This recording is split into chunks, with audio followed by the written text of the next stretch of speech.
helping people with peace, and he was funny. This is an NBC News special report. Here's Kate Snow. Good morning. We have breaking news from the Supreme Court. It is a landmark decision for the LGBTQ community. The justice is ruling that it is illegal for workers to be dismissed from a job based on sexual orientation and gender identity. NBC Justice correspondent Pete Williams joins us with all the details. Pete, what can you tell us? Well, this is a stunner, frankly, coming from this conservative Supreme Court that no longer has Anthony Kennedy among the justices, the man who wrote all the gay rights decision before. But today the Supreme Court has ruled that Title VII of the Civil Rights Act of 1964, which makes it illegal for employers to fire employees on the basis of sex, also covers sexual orientation. Now, the lower courts had been divided on this, and the Trump administration sided against this ruling, saying no, that when Congress passed the Civil Rights Act in 1964, nobody was thinking about sexual orientation. It was simply discrimination against men or women. But today, the Supreme Court said no, that's not the case. Sexual orientation is considered part of that 1964 Civil Rights Act. Now, this is a victory for an Atlanta man, Gerald Bostock, who worked for the county and was fired after his employer discovered that he was on a gay softball team.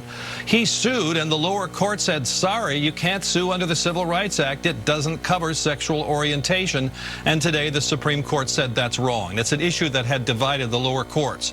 Now, on the same day that this case was argued, the Supreme Court heard a separate case on whether it's also illegal under this same civil rights law to fire someone for transgender status. We don't have that decision. The Supreme Court, as you know, in this time of the pandemic, is not actually in the courtroom. All this is happening virtually, and frankly, all we have so far in the decision is the very first page. But I'm told now that it's starting to line up, and the vote is 6-3, with Neil Gorsuch, one of the Trump appointees, joining the Chief Justice John Roberts and the court's four more liberal members to form this 6-3 majority. So this is a huge thing, and I would just say one other thing about this, Kate. Gay rights groups considered this even more important than the fight for marriage equality, because while not every gay person in America gets married, most gay adults want or need a job. And as of just a few minutes ago, it was possible to get married on Sunday and legally fired on Monday, but no more. Kate? And Pete, you mentioned Neil Gorsuch. You had told us when we were preparing for this possibility today that he argued in the arguments, indicating that he might accept this argument that these rights are covered by that statute.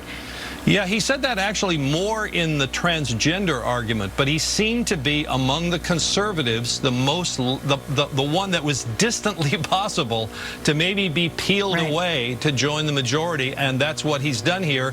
We'll have to see what the logic is as this this thing is. I guess there's so many people on the Supreme Court website that the pages are loading very slowly, but at least we know what the bottom line is, Kate. Well, why don't we let you read that, Pete, and I'll jump over to NBC's Peter Alexander at the White House, who's with us as well. Peter, this is a landmark ruling. Any reaction yet from the White House?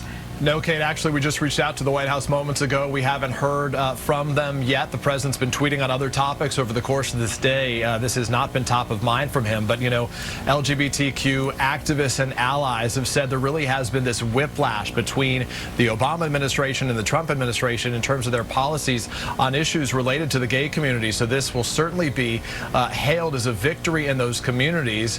What the White House's position on this will be interesting. We wait to hear from the president on this topic as we hear from him a little bit later. We know there has been a lot of focus on some of the other issues that the court's been reviewing as well, including issues as they relate to the president's taxes and the issue of DACA. On this one, though, certainly we're still waiting to hear from the president how he tries to frame this, even though his administration has been pushing to try to roll back a lot of the Obama administration's efforts to provide new opportunities and rights to members of the gay community. Kate? And let me go back to Pete Williams. Pete, have you had a chance to read any of this yet? And does this now apply nationwide? Yes, the answer is it does apply nationwide. Now, some states, a small number of states, had their own laws that made it illegal for employers to fire people on the basis of sexual orientation. But now this is the guarantee that applies nationwide. So the majority opinion was written by Neil Gorsuch. So clearly the Chief Justice assigned him the opinion, which gives it extra punch.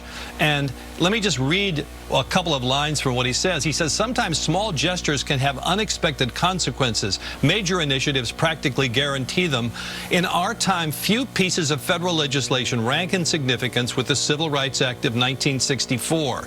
He talks about Title VII, outlawing discrimination on the basis of race, color, religion, sex, or national origin. And he says, today we must decide whether an employer can fire someone simply for being homosexual or transgender. The answer is clear. An employer who fires an individual for being homosexual or transgender, so now we know what the second case is going to say, fires that person for traits or actions it would not have questioned in members of the different sex. Sex plays a necessary and undisguisable role in the decision, exactly what Title VII forbids. So now we know, even though we haven't gotten the second decision yet, we know what it's going to say, that Title VII not only makes it illegal to fire someone on the basis of sexual... So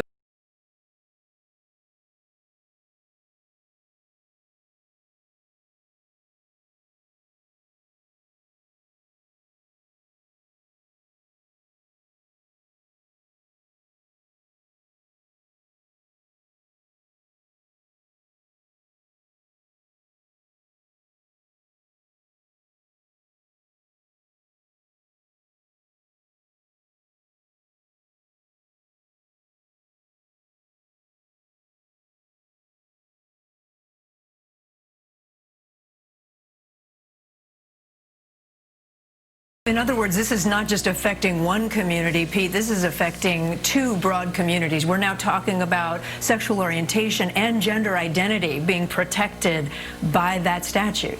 Yeah, and you know, this is the gender identity movement. This is really a nascent movement here. It's just getting started. This is the first Supreme Court ruling ever on this question of transgender rights. There was one that came up here a couple of years ago of a student from a Virginia school, but it ended up not being decided. The Supreme Court has never decided a transgender case until today, and it's an opinion written, it would appear, by Justice Gorsuch, although we don't know. We haven't gotten the second case yet. We should be getting it here in just a few seconds. We'll see if he wrote it as well. But he turns out to be the key vote on that issue as well. And do we know, Pete, you mentioned states that already have their own state statutes, and this will now broaden that to other states. What happens in states where there's been resistance to this idea? What happens in states that have opposed transgender rights, for example? Well, it's now illegal to fire somebody on the basis of transgender status. And of course, these laws are administered by the Equal Employment Opportunities Commission. What usually happens here is if someone is fired and they believe that they were fired for being transgender, then they sue.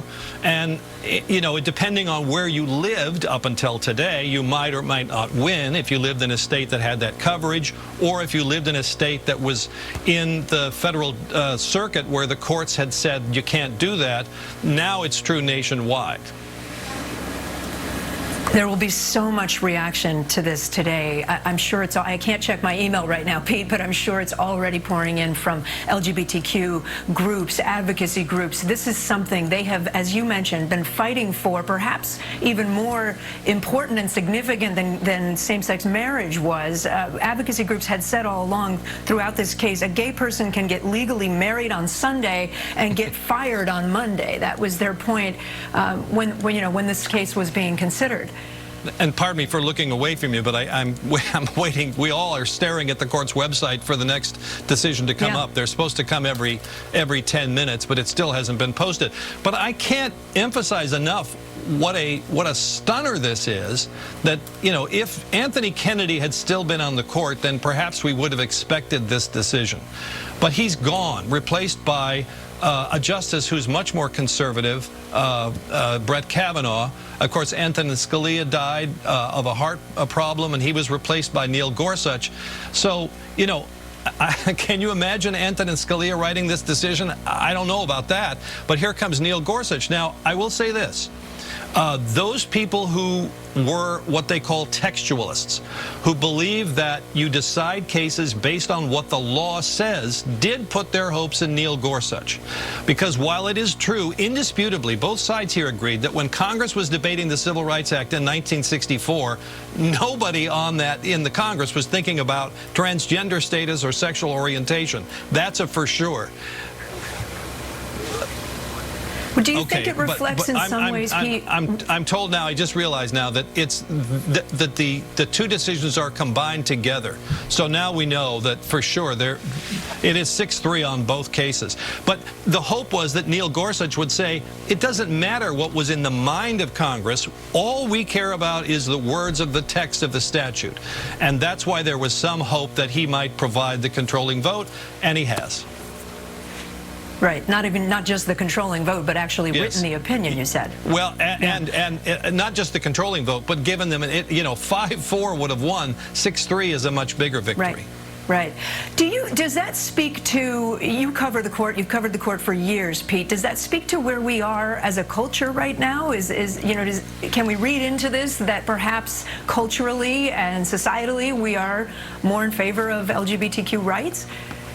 Well, I think certainly that was true for gay rights, because the Supreme Court has gradually gotten to that point where, first of all, saying if a state passes a law singling out gays, it can't do that, and then finally the decision on same-sex marriage, which was huge. But the transgender thing has moved much more slowly through the courts. It's really a much newer issue, and frankly, it's been fought mostly over the issue of bathroom access. Remember, that's what tied North Carolina in knots, and they finally decided to go in a different direction. So, this is a question that has not been chewed over a lot in the lower courts, and that is why it's somewhat surprising that the Supreme Court has sort of leaped ahead of all that. And so I think the simple answer to your question is yes. And as someone who's covered the community and covered transgender rights, I can tell you that bathroom issue is something advocacy groups have really not wanted the focus to be on. They would much rather we be talking about these broader issues as far as LGBTQ rights. Yeah, and it came up during the argument as well. It came up during the argument as well. The justices seemed to want to talk about it, but obviously they got to the bottom line.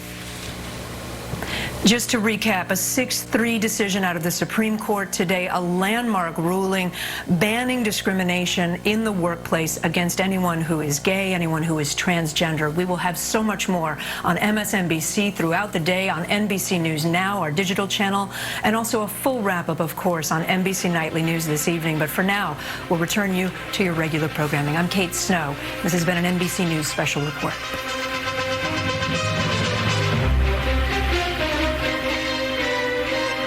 These are real people, not actors.